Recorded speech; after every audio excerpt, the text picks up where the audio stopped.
Pangalawang Easter na namin dito sa UK at grabe, napakadami naming nakuhang chocolates. Kapag Easter dito, mabenta talaga ang mga Easter eggs. Tradition na kasi nila yung pagbibigay ng mga chocolate eggs. So parang makikipag-exchange gift ka ng mga Easter eggs. And bale, ito nga yung mga prepare namin. Bumili din ako ng fillable eggs para naman sa twins. Para makapag-egg hunting sila. Akala ko nga malitong nabili ko yung para nasa kabilang side yung mga kahati. Bumili din kami nitong maliliit na chocolate panglagay naman sa loob ng eggs. Kulang nga tong fillable eggs na nabili ko. Sana pala dalawa yung kinuha ko. Naglagay na din ako sa table para mas mabilis yung pagkuha. And nilagyan ko lang ng chocolates yung ibang itlog. Kumuha din ako ng maliliit na dinosaurs para naman sa ibang eggs. Syempre naman, hindi mawawala ang mga dinosaurs. Kinuha ko lang to sa mga toys ng twins. Ito kasi yung mga hindi nila nilalaro. Tapos naglagay din ako ng iba't ibang klase ng chocolates para naman doon sa ibang eggs. Meron nga din pala ako ditong kulay orange na egg. At naalala ko, meron akong cash na hindi ginagamit. Kaya nilagyan ko ng 10 pounds. Uy, 700 pesos din yan. Kinuha ko din yung basket na ginamit nila last year. Isa na nga lang yung nakita ko, pero okay na yan. Share na lang sila. Nilagay ko din muna dyan yung mga eggs. Baka kasi maghiwa-hiwalay at baka makita din ng twins. Ibibigay ko din kasi to kasi yung daddy nila magtatago ng mga Easter eggs. Pumunta na siya sa garden, tapos tinago na nga niya sa mga sulok. Sabi ko, wag naman tagong-tago kasi baka hindi naman mahanap. Baka abutin kami ng gabi, kakahanap, hindi pa namin nakikita ang mga Easter eggs. Mukhang uulan din kasi kaya minadali na namin. At dyan nga niya tinago yung mga itlog. Parang 13 pieces lang naman yung mga eggs na yan. And maya-maya lang, tinawag na din namin ng twins. Super excited nga si Charlie and Chino na mag-egg hunting. Kasi last year na-enjoy talaga nila. At alam nga nila na marami silang chocolates na makukuha. Sobrang bilis nga ng dalawang to makahanap ng mga eggs. Nakakuha kagad si Chino tapos pinigay niya kay Charlie. Dito nga kasi nila iipunin sa kanilang basket. Habang naghahanap din, may bata pang muntik matumba dun sa likod. O diba, muntik pang mahulog itong si Charlie. Sabi ko maghiwalay silang dalawa para mas mabilis silang makahanap. Si Chino dito dumiretso sa kanilang playhouse. Pero walang nakatago dun sa loob. At dito nga sila nakakita sa may bako. Tuloy pa rin ang kanilang paghahanap at dito nga parang may nakita si Charlie dun sa gilid. Kaya ayan, kumakaripas na ng takbo ang bata. Pumunta na siya doon tapos pinulot na niya yung Easter egg. What is it? Fur.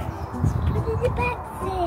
Nahilo nga ako dito sa dalawa kasi magkaibang direksyon sila lagi tumatakbo. Si Chino tatahimik pero ang bilis din niya makakuha ng Easter eggs. I found that. Makikita mo na lang si Chino may hawak na ng mga itlog. Tapos nilalagay niya sa basket ni Charlie. Napakabilis nga lang nila nahanap lahat ng eggs. Parang wala pang 10 minutes ay tapos na kami dito. Well, di naman karamihan yung itlog tapos dalawa silang naghahanap. Naglagay nga din pala ako ng chocolates ito sa table. Tapos kinuha na din lahat ni Charlie parang nagsha-shopping. Ang dami kasing tira dun sa inopen ko na chocolates at sayang naman kung hindi magagamit. Sila lang din naman yung kakain ng mga yun. Nakakatuwa kasi tulong talaga sila. For the teamwork talaga ang mga person. Tuloy pa rin ang paghahanap namin kasi parang may kulang pa. Hindi ko nga din pala nakita kung sino nakakuha ng egg na may pera. Pero feeling ko si Chino. Meron nga din palang itlog na nakatago dun sa paso sa taas. Kaya ito at kinuha na din ito ni Chino. May mga chocolate hipo din na nakakalat sa damuhan. At yan yung mga favorite chocolates ni Charlie. Ang sweet nga ni Chino kasi alam niyang si Charlie yung kumakain nun kaya binigay niya. Tago nga din pala ako ng mga chocolate sa loob ng paso. Muntik ko pang makalimutan pero buti nakita ng twins. Nakailang libot pa ulit sila at parang wala na ngang makita. And parang marami-rami na naman yung nakuha nila at mukhang kumpleto na. Di na namin binilang kasi medyo malamig pa dito sa labas. Inuha na ni Charlie yung last silang nakuhang egg tapos pumasok na kami sa loob ng bahay. And dito na nga sila nag-open sa kanilang dinosaur room. Chinek na nila yung mga laman na nakuha nila. Yung pera, ayun, dinedma ng twins. Mas interested talaga sila dun sa mga chocolates. Lago ko na lang muna at pwede nga nilang ipambili ng sweets next time.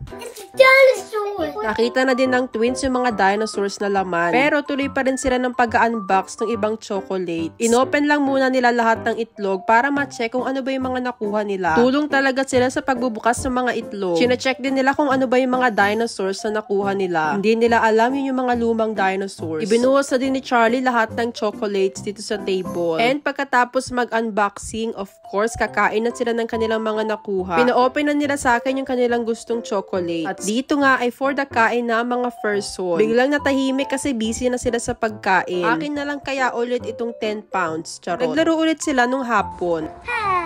Dumating na kasi yung kanilang mga tita. And naglaro nga sila dito sa garden. And ito nga pala yung aming food for today's video. Roast dinner, tapos kumain na kami ng mga chocolates. And bale, ito nga lahat yung aming na-receive. Grabe no, sobrang daming chocolates talaga nito. At meron din mga dinosaurs na toys. Ilang araw kaya namin mauubos tong mga to. Bukod dyan, meron din silang nakuhang mga books. Diba? Super cute.